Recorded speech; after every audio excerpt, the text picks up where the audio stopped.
Good afternoon everyone, and welcome to Mathematical Marvels, my new series of videos in which I will try to share with you some of the enjoyment which I get from mathematics, the elegant proofs, the astonishing theorems, and the daft stories about the mathematicians themselves.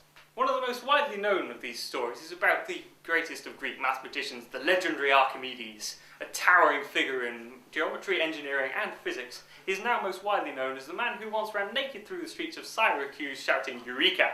This is not the Greek for "has anyone got a towel?", rather it means "I have found it." But what had Archimedes found?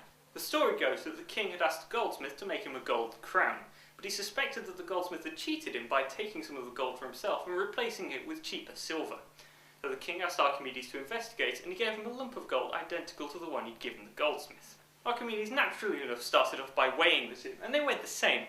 But silver is less dense than gold, so if there was some silver in the crown it would have to be bigger than the lump of gold. But how can we measure the volume of something with an awkward shape like a crown?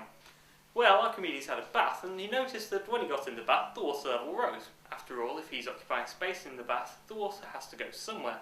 And the bigger the object you put in the bath, the higher the water level will go. So the crown, if it is bigger, will make the water level rise higher than the lump of gold. Problem solved. And hence the eureka moment. We mathematicians can get a bit carried away when we've solved a problem. But unfortunately, the problem wasn't quite solved. I've drawn it rather exaggerated here. In reality, we need a big tub of water to fit our bulky crown in, which means that the change in water levels is actually very small. Certainly too small to be used as convincing proof for the king. So back to the drawing board, or in our case, the bath.